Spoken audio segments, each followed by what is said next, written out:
Corporación Inmanente.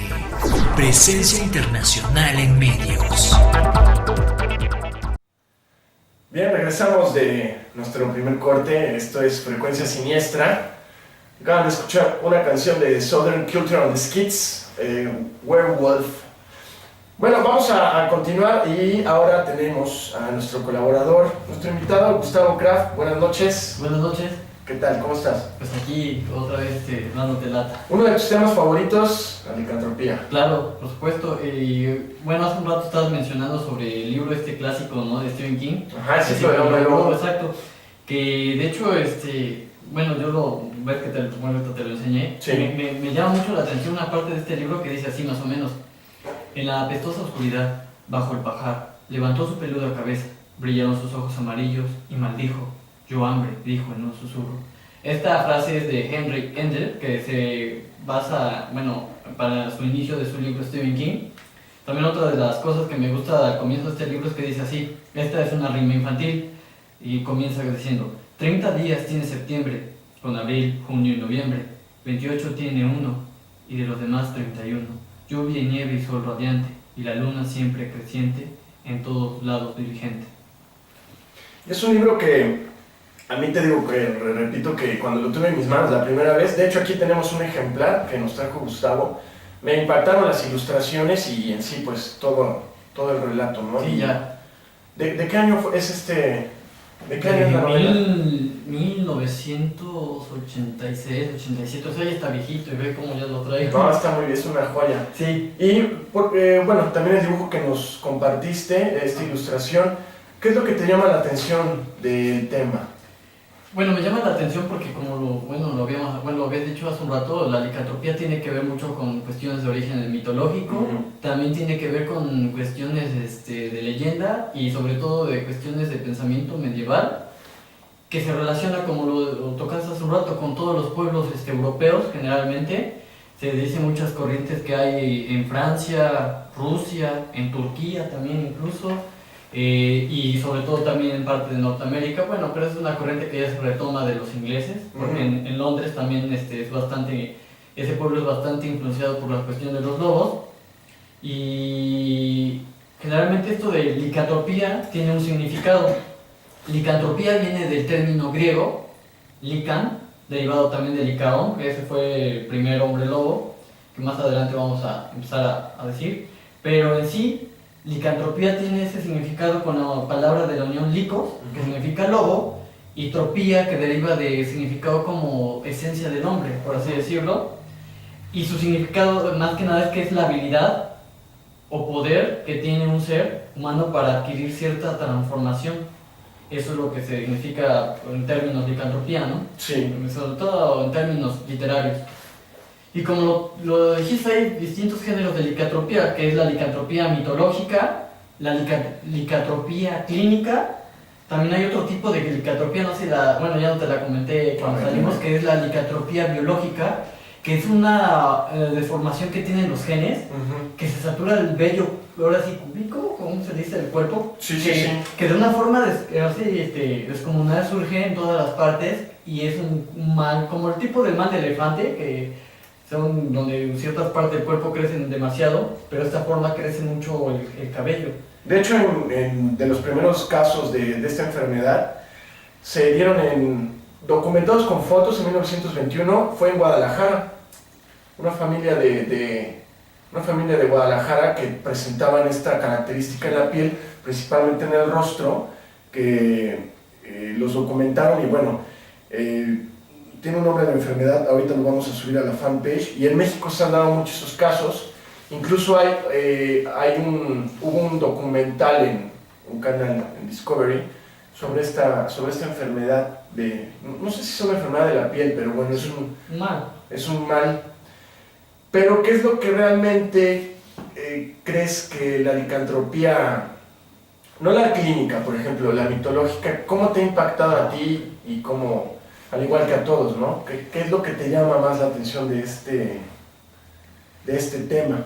Claro, en cuestión mitológica, todo viene de los griegos, que es el mito que más se conoce, que es el mito de Licaón, que fue rey de Arcadia, quien, bueno, por cuestiones de desacuerdo, bueno, está relacionado al poema de Ovidio, que se llama Metamorfosis, y que aquí el griego lo transmite de una forma que dice que esta maldición que adquiere el rey de Arcadia fue por cuestión de que le quiso servir carne humana al dios Zeus. Ajá. Y esta cuestión la hizo para mofarse de él, de esta deidad, ¿no? Y entonces por castigo Zeus lo maldice y lo hace convertir en un lobo rabioso.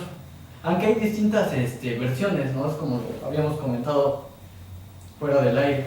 Sí, y es lo que estábamos refiriéndonos a, que viene desde tiempos antiguos, ¿no? Sí. Desde Grecia, desde relatos, cómo es un castigo, ¿no? De los dioses. De los dioses, claro.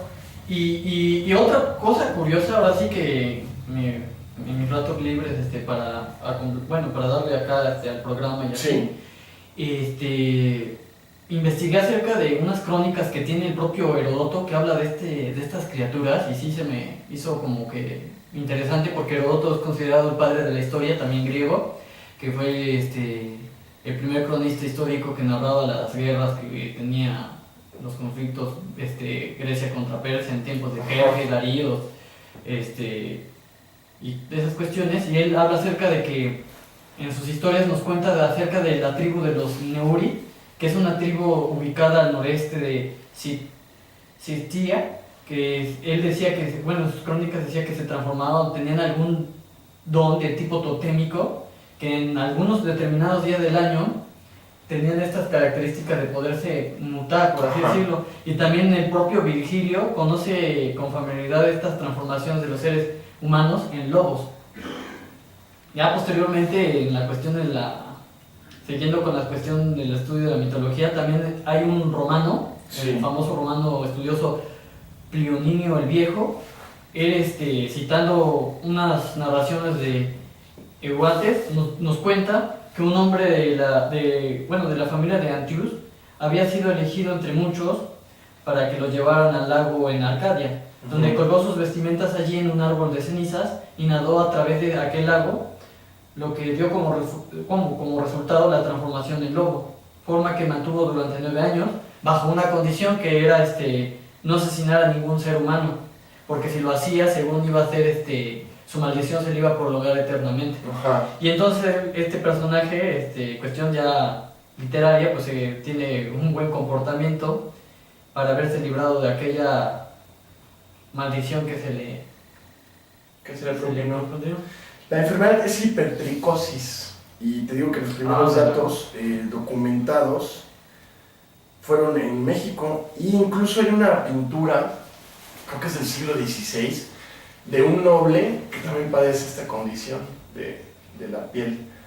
Pero bueno, lejos de tener esta condición y que las personas que la padecen sean hombres lobo, pues esta es una condición que realmente se ha manifestado en el humano de una forma clínica, ¿no? Como lo estás diciendo. Esta esquizofrenia, estas ganas de sangre, y han sido casos que desde Francia, el siglo XV, XVI, hasta nuestra actualidad, se ha presentado esta patología, esta condición clínica de hombres lobo, ¿no? La sed por la sangre.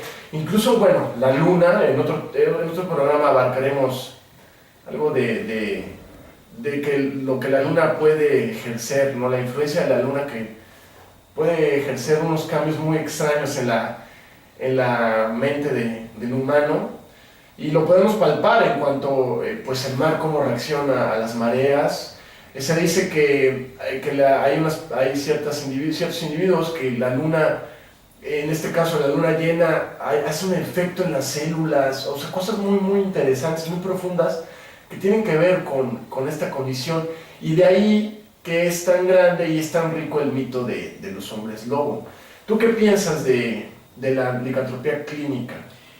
Claro, ¿Qué conocimientos nos puedes compartir? De la licantropía clínica, pues sí, es más que nada que se deriva de la demencia que posee el paciente, ¿no? Que cree que se puede transportar de un estado humano a un estado animal, ¿no? A un estado primigenio, por así decirlo, obedeciendo más al instinto asesino o instinto cavernario, por así decirlo, y deshaciéndose del patógeno del modernismo, ¿no? O sea, adquiriendo ese deseo de justicia del animal o así, ¿no? Por así decirlo, el buen salvaje. En el ocultismo, la licantropía se le considera a la persona que puede proyectarse fuera de sí y mediante desdoblamiento, introducirse en el espíritu de un animal salvaje que por su gestión puede llegar a adoptar la apariencia de este animal. En las tradiciones esotéricas, folclóricas, africanas y sudamericanas, creen que por procedimientos mágicos del hechicero pueden llegar a convertirse en hombres leopardos, hombres serpientes, hombres lobos, hombres mono y aquí en México los nahuales, ¿no? Sí. ¿Cómo puede ser que mediante sustancias alucinógenas, raíces, brebajes y toda esta magia que existe y es real y que durante siglos se ha practicado en nuestra cultura y en diferentes culturas, los indios americanos, los celtas, etcétera, pero cómo mediante estas reacciones químicas del cerebro, todos bien sabemos que el cerebro es tan capaz sobre el cuerpo humano que se puede manifestar de formas muy violentas en el físico, ¿no? Entonces yo considero que la licantropía es esto, ¿no? Es como tú mismo lo estás diciendo y que tú sabes más del tema, pues sí, ¿no? Una esquizofrenia, una patología de estas puede llegar a realmente sentir que eres un lobo, incluso los dientes quizás llegar a los caminos, a llegar a crecer, ¿no? Digo, ¿qué más nos puedes compartir sobre esto? Bueno, ahorita que tocaste este tema de la cuestión espiritual, tienes mucha razón, porque también investigué y eso se llama terantropía, que es la habilidad de la múltiple cambio pero en estado espiritual. Ajá, en conciencia alterada. Exacto, porque también viene del griego terión, que significa animal salvaje, y antropos, hombre. La adaptación del hombre en el animal. De hecho, está muy interesante ese tema porque se cree que el hombre, ya cuando puede dominar totalmente su psique, puede abandonar el cuerpo humano por tener una muerte instantánea, como tipo de los animalitos esos, ¿cómo se llama? Que se mueren, las zarigüeyas, que por un rato se mueren y recuperan su estado cardíaco. Pero en esta preparación mental el hombre puede no morir, sino dejar el cuerpo y su esencia transmitirse a un animal. Bueno, esta es la despedida. Gustavo, muchas gracias. Ícaro, el demoledor, en los controles en cabina. Yo soy Hellcat, muchas gracias por escucharnos y los espero el próximo viernes a las 9 por la frecuencia siniestra. Gracias. Corporación Inmanente. Presencia internacional en medios.